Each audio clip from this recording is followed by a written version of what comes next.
another question again from JB as well. We've touched on that. He's saying, do you have a face of Dambe? Like some person you're pushing as a brand, the brand face. And you talk about Dogon Aleka now. So, and you said he's no longer with African Warriors. What happened? Is he signed to another promotion or? Let's say he's not with African Warriors. Oh, I thought you said something like that. Oh, okay. Sorry about that. Okay. No. Yeah, no, Dogon Aleka is very much an African Warriors fighter. Because I thought you say one of your former fighters, so I didn't get that well. Okay. No. Oh, okay. Dogon Aleka is still African Warriors fighter. Okay. Awesome. You can meet him more in the documentary we just did with Vice News. Okay. Then you get to meet Dogon Aleka more. You can check out his stuff on our page. I think Aleka is somebody we're very excited about.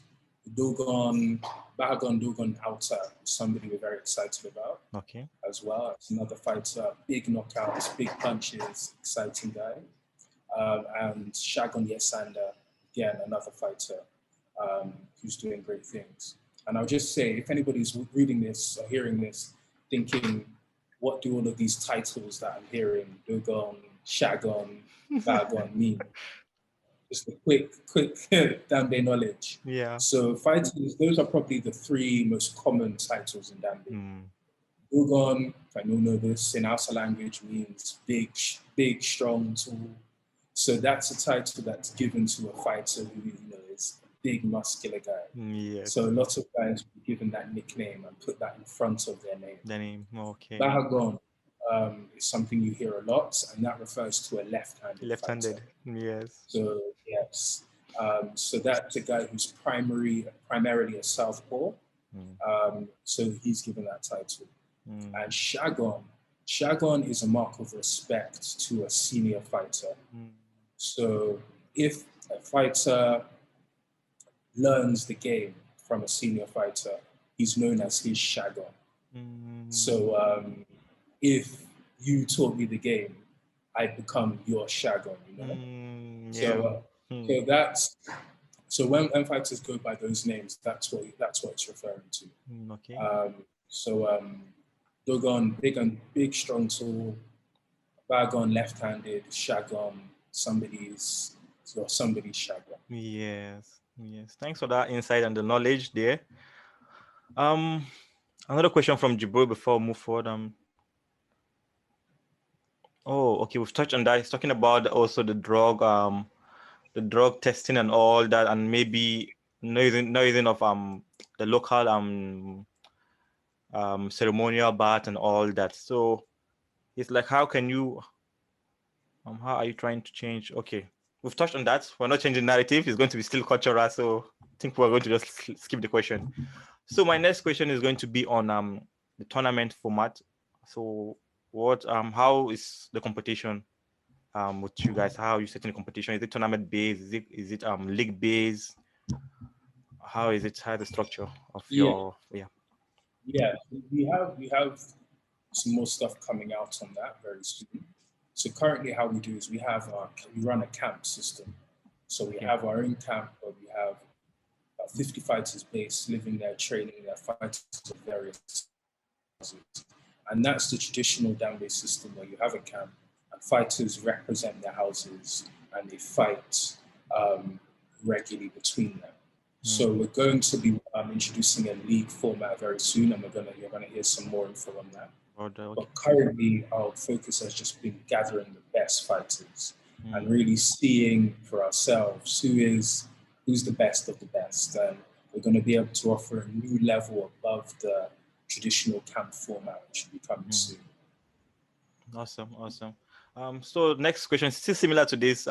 What do we expect from the African Warriors Fighting Championship? What exciting things you guys are cooking that we should be looking up to or looking forward to?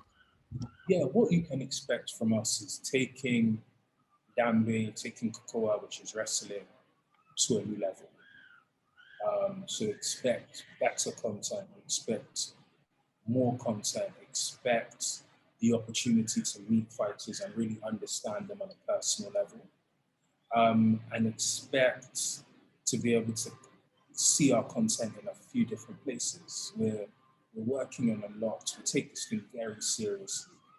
And more and more people are really sort of getting to understand what we do and are coming looking for us. So yeah, a lot is in the pipeline. Okay, awesome. We're looking forward to that. So my next question, in Dambe or back in the days, like the olden days, some 40, 50 years back when it was still popular in local communities, they used to fight for either a house or sometimes even for a bicycle, sometimes for a piece of land. So how is the prize money in the African Warriors Fighting Championship? What's the prize, and what has been what is the highest prize ever won so far since you started? And what is the fighter pay like? People have been complaining about fighter pay in the UFC. I know you are not there yet on some level with the UFC. It's totally different. So how is the fighter pay? How does it motivate them more to come in? Are they happy about the pay and all that? Just through more. Yeah, exactly. I mean, look, we're not yet paying Anthony Joshua money. But our primary purpose is giving these guys new opportunities. Yeah. And what we've seen with that is exactly like money's a motivator. These are prize fighters. So we take good care of our fighters. We don't just give prizes, we give monthly stipends as well, which is new. So usually fighters would work other jobs, do whatever they're doing, come and fight and win a prize. For our core African Warriors fighters, we're able to give them a monthly stipend on top of prizes too. So that just means that fighters are able to take better care of themselves, are in a better frame of mind to come out and perform. So that's constantly going to rise. Always, as we grow, our fighters grow with us. So yeah, like we take care of our fighters. It's very important. And sadly, a lot of these guys have come from some of the poorest parts of Nigeria, some very poor communities. So from the very start, that's been something we've taken very seriously. So yeah, and as we grow, as more things happen, we're going to be able to extend more opportunities to those guys, be it financial and all of the rest. So yeah, we're pushing on that front. Awesome. I don't know if you don't mind telling us how is the pay like, monthly stipend. I don't know. I know they may not be all having the same pay, but just something that people can get out there and like, oh, this is exciting. Because people are motivated by money, as well. Exactly. I won't go into detail in terms of figures. Okay. But what I will say is, through African fighters are making comfortably more than the monthly minimum wage in Nigeria. So our fighters are being very much taken care of. Awesome. At the stipend level, along with accessing big prizes, which in some cases can be life-changing money. Awesome. Thank you for that. Come on, African